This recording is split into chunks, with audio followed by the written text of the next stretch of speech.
A subscriber asked me an interesting question, so I thought I would do a short video on the subject. And that is, he asked about the dominance of infantry and cavalry over different time periods. Now, this has been debated by numerous historians since the 19th century. The general idea here is that during ancient times, infantry had the edge, and that during the Middle Ages, cavalry had the edge. Now, I do want to point out that while in the broadest sense these concepts are somewhat true, there are numerous instances in both time periods where each side stands out. Okay, so let's first start out with the ancient world. During Greek and Roman times, the heavy infantry was all-powerful. In terms of the Greeks, the southern city-states made heavy infantry the primary unit of their army. And here, of course, the Spartans stand out. The Spartans were nearly unbeatable on the battlefield, whether it was against infantry or cavalry. Now, the Macedonians, as we know, used cavalry for the decisive charge in battle. But Philip knew all too well that in order to defeat the Greek city-states in the south,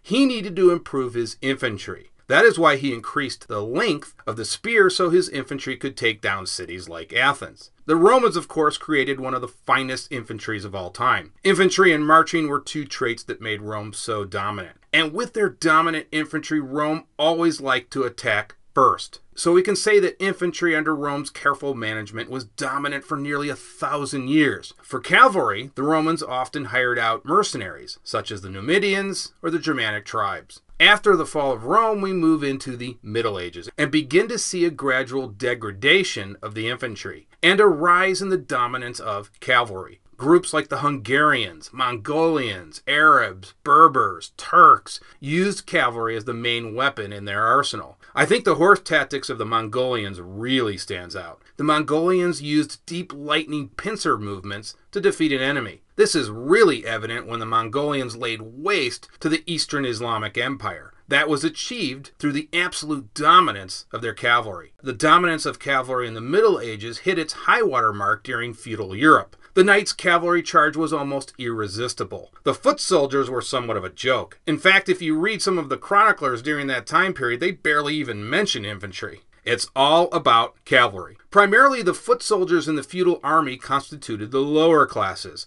Often they wore little to no armor, and were often mowed down by the cavalry like a tank. Thus, infantry often suffered a majority of the casualties during feudal battles. We might say that cavalry never had it better during feudal times. But later in the Middle Ages, the tide began to turn, so the footmen gained some of their mojo back. Let's discuss some of the main technological advances. The English use of longbows was highly effective during the 100 Years' War.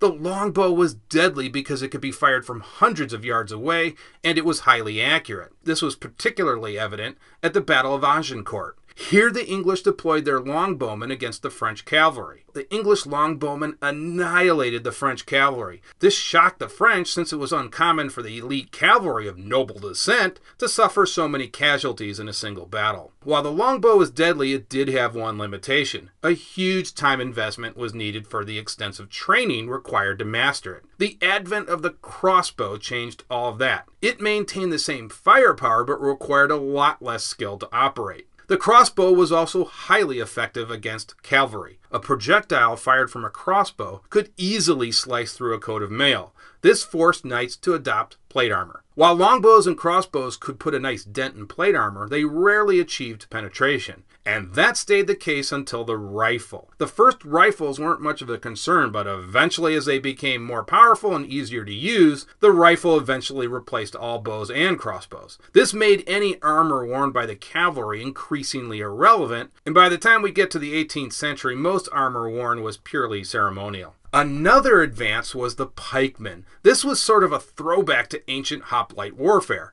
The pikes were usually between 18 and 20 feet long. These formations were almost immune to the attacks of a cavalry charge, so it was not uncommon during the late Middle Ages to see entire pike armies on the move. One particular unit really stands out, and that was the Swiss. They were equipped with the halberd. The halberd could cut right through a horseman's armor. The Swiss units were also greatly admired for their extreme discipline and tactical unity. And there were some battles where the Swiss absolutely decimated enemy cavalry units. So, what did all these changes mean? Did it mean the death knell to cavalry? Hardly. In fact, during Napoleon's time, the cavalry was always used for the decisive charge. We see this with Napoleon's elite guard units. The guards had never retreated one time in battle until Waterloo.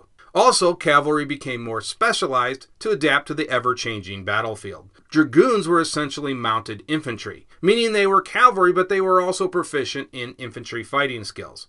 Later on, dragoons formed the light infantry. In the 20th century, cavalry charges became increasingly obsolete. By the time World War II started, the cavalry charge was essentially from a bygone era. The Soviets apparently attempted a mounted charge, but were easily repelled by the Germans. The Germans recorded 2,000 Red Army mounted soldiers dead, while the Germans did not lose a single soldier.